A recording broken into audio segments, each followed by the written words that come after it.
इस वक्त की बड़ी खबर हुदूद तूफान से जुड़ी है। हुदूद तूफान ने पूरे हिंदुस्तान को हिलाकर रख दिया है। तूफान से कितनी तबाही हुई है, इस आधे घंटे में हम इस पर ही चर्चा करेंगे। हमारे साथ खास मेहमान भी जुड़ेंगे। हाई लेवल मीटिंग भी बुलाई गई है। आपको बता दें, आंध्र प्रदेश में हाई लेवल मीटिंग बुलाई गई है। चंद्रबाबू नायडू ने ये मीटिंग बुलाई है। हालात से निपटने के लिए ये मीटिंग बुलाई गई है। प्रधानमंत्री नरेंद्र मोदी ने भी हर संभव मदद पहुंचाने का आश्वासन दिया है और केंद्र की तरफ से भी हर संभव मदद पहुंचाई जा रही है।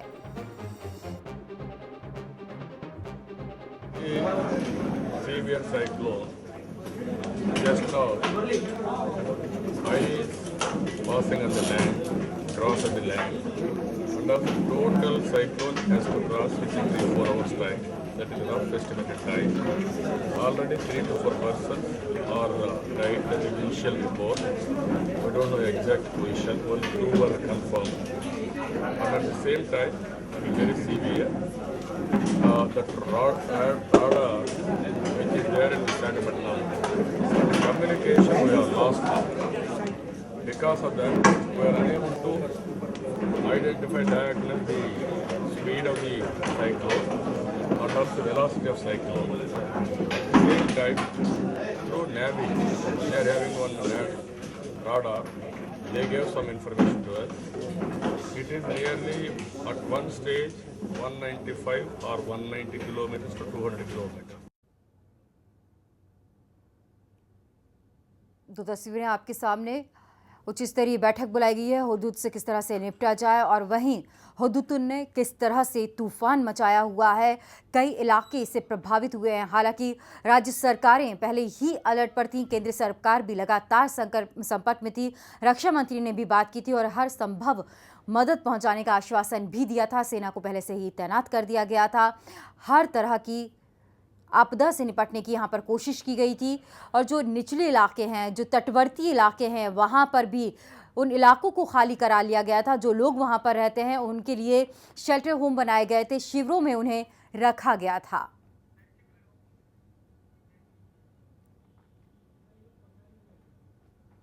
आपको ये भी बताएं कि भुवनेश्वर में assistant fire officer Ramesh Chandra माझी ने तूफान से हुई तबाही की जानकारी दी। उन्होंने क्या कुछ कहा, आइए आपको ये सुनाते हैं।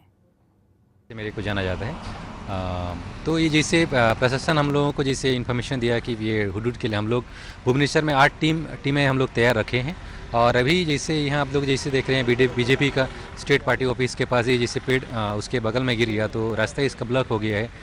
उसको काटने के लिए हमारा टीम आया था अभी।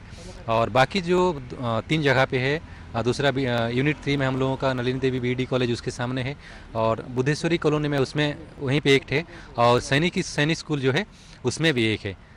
जैसे ये यहाँ पे पेड़ कटा है तो गिरा है तो उसको पेड़ को काट के फिर रास्ता को साफ़ करने के लिए उसमें हम लोग अभी पूरा उसमें प्रोसेस हम लोगों का स्टार्ट हो गया है और काम भी ख़त्म हो चुका है लगभग। और पानी एक जगह पे जैसे जाम हो चुका है जैसे अरविंद नगर में सुबह से, तो उसको भी हम लोग जैसे है डिवाटरिंग करने के लिए पानी को निकालने के लिए हम लोग हमारा टीम वहीं पे भी काम शुरू कर चुका है। वो भी काम जल्द से जल्द शुरू हो जाएगा, ख़त्म हो जाएगा। अभी तक कितना आपको रिपोर्टिंग मिला है? अभी तो नहीं, अभी तक जैसे है ये जो कैसे प्रिकॉशन आप ले नहीं, अभी जैसे हम लोगों का प्रिकॉशनरी मेजर्स हम लोग जैसे ये रिपोर्ट मिलने के बाद तुरंत हम लोग वहीं पे जैसे हमारा टीम है तुरंत हम लोग वहाँ जाते हैं और रास्ता को जितना जल्द हो सके पेड़ को काट के उसको साइड करके रास्ता को साफ कर देते हैं ताकि आगे जो है इसमें रास्ता जाम ना हो। तो कोशिश यही की जा रही है कि इस तूफान से किसी को कोई ज़्यादा नुकसान ना हो और जगह जगह सेनाएं अलर्ट कर दी गई हैं। हमारे reporter Arvind Pandey news room से इस वक्त हमारे साथ जुड़ गए हैं। अरविंद, यहाँ पर सबसे ज़्यादा अगर तारीफ करनी होगी तो मौसम विभाग की जो पल पल पर अपडेट देता रहा और राज्य सरकार भी उसी के मुताबिक अलर्ट पर रही। जाहिर सी बात है, हुदूद ने जिस तरह से तबाही मचाया है उससे काफ़ी जनजीवन अस्त व्यस्त हुआ है। काफ़ी 5 लोगों की मौत भी हो चुकी है। लेकिन देखा जाए तो काफ़ी समय से पहले लोगों को ये अलर्ट जारी कर दिया गया, चाहे मौसम विभाग हो और तमाम जो महकमे हैं, चाहे एनडीआरएफ की टीम हो, वो राहत कार्य के लिए मुस्तैद है। तो कहीं ना कहीं समय से पहले अगर सूचना मिल जाती है तो राहत कार्य में और तेज़ी आ सकती है, ज़्यादा से ज़्यादा लोगों को सुरक्षित स्थानों पर पहुँचाया जा सकता है। इसी कड़ी में तमाम जो लोग लोग हैं, सरकार खुद, प्रधानमंत्री नरेंद्र मोदी खुद पल पल इस मामले की समीक्षा कर रहे हैं, लोगों से बात कर रहे हैं। जो संबंधित राज्य इस हुदूद के दायरे में हैं, जो जिससे तबाही मची है, चाहे वो आंध्र प्रदेश का विशाखापत्तनम हो या उड़ीसा के राज्य हो, तो इन तमाम राज्यों के मंत्रियों से वो लगातार संपर्क में। वो आंध्रा के मुख्यमंत्री से भी उन्होंने बातचीत करी है।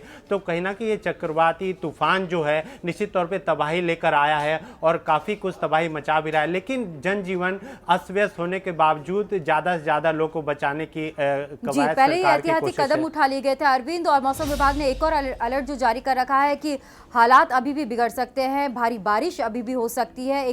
एक अलर्ट ये भी जारी कर दिया गया है। मौसम से भी निपटना एक बड़ी चुनौती है अभी।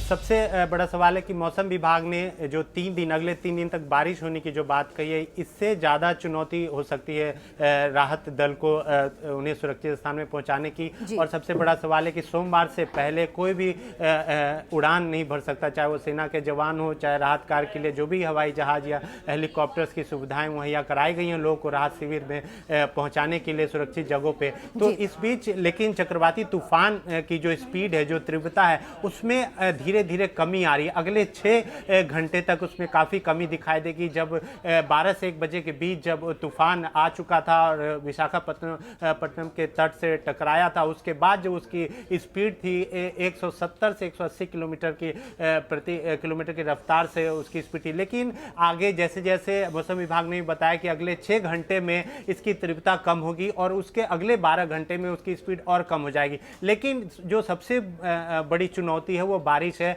जो बारिश लगातार हो रही है, जिससे कि जितने भी पूर्वी इलाके हैं, पूर्वी राज्य, चाहे उड़ीसा है, बिहार है, दक्षिण छत्तीसगढ़ का इलाका है, गंगा से सटे जितने भी राज्य हैं, वहां भारी से भारी बारिश होने की संभावना है, जिससे लोगों को काफी दिक्कत आ सकती है, बाढ़ की स्थिति हो सकती है। तो ऐसे में जो राहत बल है, चाहे एनडीआरएफ की टीम हो, चाहे वो सेना के जवान हो, ऐसे तमाम लोग जुटे हुए हैं। अलग अलग एक दल में कम से कम 45 से 50 लोग हैं राहत कार्य के लिए वो लगाए गए हैं, चाहे वो उड़ीसा राज्य हो, चाहे वो आंध्रा का राज्य हो, विशाखापत्तनम, हर जगह देखा जाए तो राहत के लिए सब लोग मुस्तैद हैं। अब सबसे ज़्यादा चुनौती यह है कि ज़्यादा से ज़्यादा लोगों को सुरक्षित स्थानों पर पहुंचाया जाए। मैं आपको बताना चाहूँगा, अभी तक आंध्र के 4 जिलों में 90,000 से ज़्यादा लोगों को सुरक्षित निकाला जा चुका है। उड़ीसा के तटीय जिलों से 68,000 लोगों को सुरक्षित पहुँचाया जा चुका है। तो कहीं ना कहीं लगातार रेस्क्यू का काम किया जा रहा है। और बारिश से हो सकता है थोड़ी बहुत चुनौती हो रही है। जब तक बारिश और मौसम जो हवा की रफ्तार है उसमें कमी नहीं आएगी, राहत काम में और भी देरी हो सकती है। लोग जो वहां पर फंसे हुए हैं अरविंद, उनका रेस्क्यू कर पाना भी मुश्किल हो रहा है। खबरें जिस तरह से आ रही हैं, कहा यह जा रहा है कि लोग आ तो रहे हैं यहाँ पर शिविरों में, लेकिन वो वापस भी जा रहे हैं क्योंकि उनकी घर बना हुआ है, वो नहीं चाहते छोड़कर आए। उन्हें बड़ी मुश्किल से समझाया जा रहा है कि अभी माहौल ऐसा, अभी वक्त ऐसा है कि उन्हें छोड़ना ही पड़ेगा अपना घर, और शेल्टर होम में अभी रहना ही पड़ेगा। जाहिर सी बात है, जो बुनियादी ज़रूरतें सबसे प्राथमिकता होती है राहत बल की, सरकार की, ज़्यादा से ज़्यादा लोगों को सुरक्षित पहुंचाया जाए, जान माल की कम नुकसान हो। अब जिनका घर है वो उनके घर की दिक्कतें हैं कि उनका घर डूब जाएगा, उनका घर टूट जाएगा, कच्चे मकान, पेड़ इतने टूट गए हैं, तो लोगों को इसकी चिंता सता रही है। लेकिन सरकार की चिंता ये है कि ज़्यादा से ज़्यादा लोगों की जान बचाई जा सके, इसलिए उन्हें राहत शिविरों में पहुँचाया जा रहा है। एक सबसे पहल और की गई है साउथ सेंट्रल रेलवे की तरफ से 54 एमटी कोचेस की मुहैया कराई गई है, जिसमें ज़्यादा से ज़्यादा लोगों को पनाह देने की व्यवस्था की गई है। साउथ में 54 कोचेज, जिसमें खाली वो कोचेज होंगे जिसमें लोग तत्काल फौरी तौर पे रेलवे विभाग ने ये सुविधा मुहैया कराई कि उस पर ज़्यादा लोग को पनाह दी जा सके, उस पर राहत शिविर बनाए जा सके। इसलिए रेलवे ने अपने तमाम स्टेशन एंड इंतजाम इतने ज्यादा किए गए थे, पहले से ही मुस्तैद कर दी गई थी। वहां पर सेना को भी, एनडीआरएफ को भी वहां पर तैनात कर दिया गया था। तो हुदहुद ने आंध्र प्रदेश और ओडिशा के कई इलाकों में तबाही मचाई है। तूफान से कई शहरों में हालात बिगड़ गए हैं।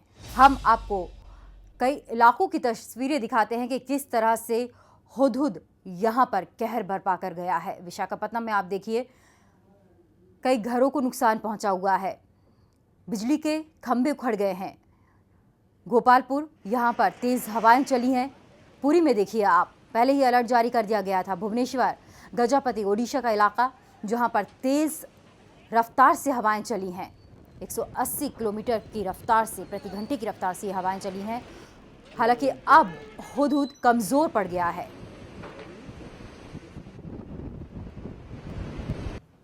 तो हुदूद से निपटने के लिए एनडीआरएफ भी मोर्चे पर लगी हुई है। एनडीआरएफ की 52 टीमें तैनात की गई हैं। सिर्फ जमीन ही नहीं, आसमान से भी बचाव कार्य के लिए एयरफोर्स को तैनात रहने को कहा गया है। जहाँ भी उसका असर होने की संभावना है वहाँ पे हमारी टीम्स कल से ही लगातार डिप्लॉयड हैं और हर स्थिति से निपटने के लिए पूरी तरह से तैयार है। And our aircrafts and everything is kept ready at their respective bases. As and when we will receive the instructions from our headquarter, we will start the operations. तो आप तस्वीरों में देखिए कितनी तेज रफ्तार से ये हवाएं यहाँ पर चल रही थी। हालांकि मौसम विभाग ने पहले ही अलर्ट जारी कर दिया था। कितना नुकसान इन तेज हवाओं से पहुंचा है आप तस्वीरों में देख सकते हैं। ओडिशा के मुख्यमंत्री नवीन पटनायक ने यह कहा है कि हुदूद पर उनकी पैनी नजर बनी हुई है। किसी भी स्थिति से निपटने के लिए प्रशासन पूरी तरह से अलर्ट है। Have been made in the districts to counter the effects of the cyclone and the heavy rainfall that will follow the cyclone. We are monitoring the situation and taking all precautions that are possible. और इस वक्त brigadier doctor BK Khanna साहब हमारे साथ जुड़ गए हैं। वरिष्ठ विशेषज्ञ हैं राष्ट्रीय आपदा प्रबंधन प्राधिकरण के। खन्ना साहब, स्वागत है आपका न्यूज़ एक्सप्रेस पर। मौसम विभाग ने अलर्ट पहले ही जारी कर दिया था। एक बहुत बड़ा नुकसान नहीं हुआ है, प्राकृतिक आपदा है जिसे रोका नहीं जा सकता, लेकिन निपटने से उसके उपाय किए जा सकते हैं। वही आज हम कुछ देख पा रहे हैं। देखिएगा, ये जो भी ये विपदा आती है या आपदा आती है वो दो तरह की है। एक जब पहले इन्फॉर्मेशन होती है और दूसरे के अंदर इन्फॉर्मेशन नहीं है।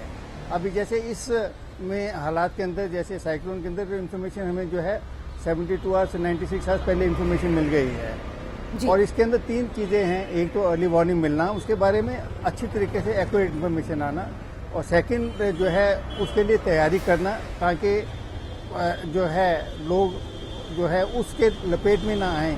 और तीसरा है कि रिस्पांस की टीम जो है नज़दीक रखना है। ये तीनों जो हैं जो है बिल्कुल ही ठीक हो गए हैं। अभी जो आज से पहले था 99 के अंदर, और अभी हम जो देखें या पिछले साल जब भी आया था फाइलन, और अभी देखेंगे तो उसमें काफ़ी इम्प्रूवमेंट आई है तीनों चीज़ों के अंदर से। अर्ली वार्निंग, IMD ने बहुत अर्ली वार्निंग दी, एक्यूरेट इन्फॉर्मेशन दी, कब आएगा, कहाँ आएगा, किस जो है इंटेंसिटी का आएगा, ये सभी इन्फॉर्मेशन बिल्कुल ऑलमोस्ट करेक्ट थी। जी खन्ना साहब, इस तरह जो है लोगों ने, चाहे सेंटर में खन्ना सेंटर वाले थे या स्टेट वालों ने जो है पहले से इन्फॉर्मेशन ले ली कि उनको इवैक्यूएशन करा दिया लोगों को। अब लोगों को इवैक्यूएशन जो है कराया गया है कम्युनिटी हॉल्स के अंदर, स्कूल्स के अंदर जो है, और जो साइक्लोन शेल्टर्स हैं जो आंध्र प्रदेश के अंदर है, उड़ीसा के अंदर, सदन के पार्ट के अंदर, उन्हीं के अंदर उनको जो है इवैक्यूएशन करा दी गई है। ये भी एक बहुत बड़ी मतलब उपलब्धि है।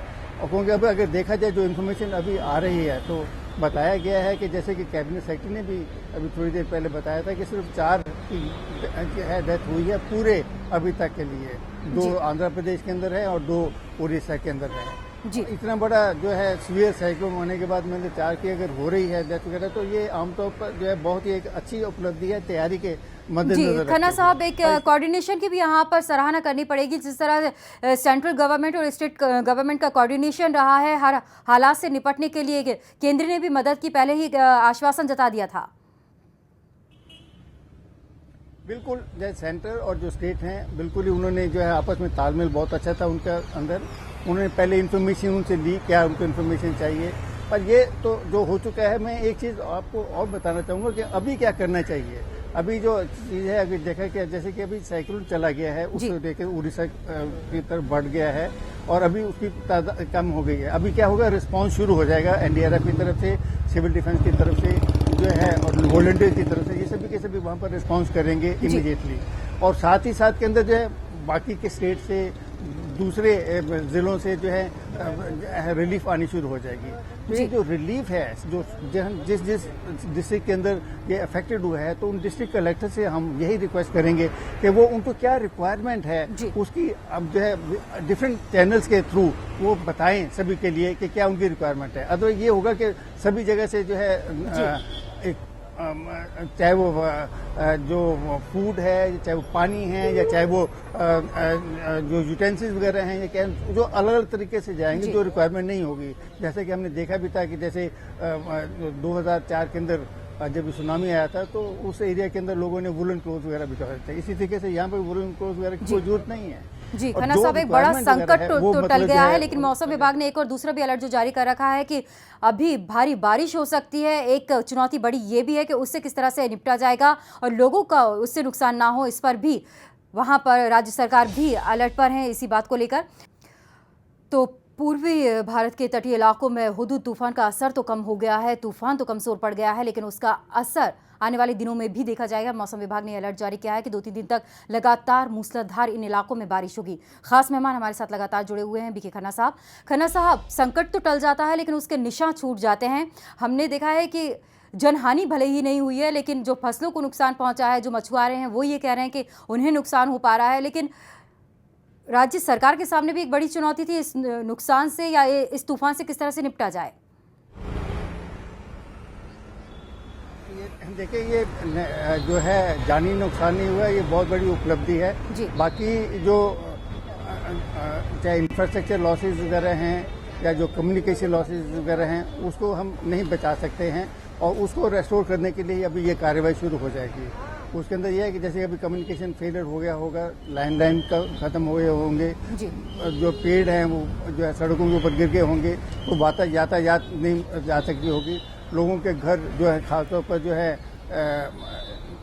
जो कच्चे घर वगैरह हैं वो नीचे गिर गए होंगे, तो वो सभी की असेसमेंट करनी पड़ती है। हर स्टेट के अंदर एक ये स्टेट मैनुअल होता है जिसके अंदर वो देखते हैं कि अगर डिजास्टर के बाद में क्या मतलब जो है उसके अंदर जो है कितने पैसे उनको देने चाहिए। हर एक का उसके अंदर पूरा दिया हुआ कि इतना नुकसान हो तो इतना पैसा देना चाहिए, इतना तो नहीं देना है। जी बिल्कुल, उसको ये कार्रवाई अभी होगी कि जो है ये कितना हर एक को नुकसान वगैरह हुआ है और उसमें अंदर ही है जो बाकी की जो स्टेट्स हैं, सेंटर ये आकलन करना होगा। जी बिल्कुल, वो भी एक रिपोर्ट तैयार की जाएगी। अरविंद, क्या अब इसकी स्पीड हो गई है तूफान की 180 से घटकर 100 पर तो ये पहुंच गई थी, अब क्या बता पाएंगे आप, अब स्पीड इसकी क्या हो गई है? हालांकि कमजोर पड़ गया है तूफान। देखिए, जो मौसम विभाग ने जो जानकारी दी थी कि 100 से लेकर 120 किलोमीटर तक इसकी रफ्तार जो हो गई है और आगे मैक्सिमम जो 130 किलोमीटर होगी और अगले 6 घंटे में जो रफ्तार शुरुआती जो इसकी तीव्रता थी, जैसा मैंने पहले ही बताया था, वो 170 से 180 और 195 तक की थी। लेकिन अब उसमें कहीं ना कहीं कमी देखी जा रही है और अगले 6 घंटे में इसमें और भी कमी आएगी। उसके अगले 12 घंटे में और भी उसमें भारी कमी आ सकती है। लेकिन ये तीव्रता जो है इसमें कम कटौती होगी, लेकिन बारिश से उसकी वजह से काफी दिक्कत होगी। बारिश बड़ी चुनौती राज्य सरकार और प्रशासन के सामने। अरविंद, आपका भी बहुत बहुत शुक्रिया और खन्ना साहब आपका भी बहुत बहुत शुक्रिया।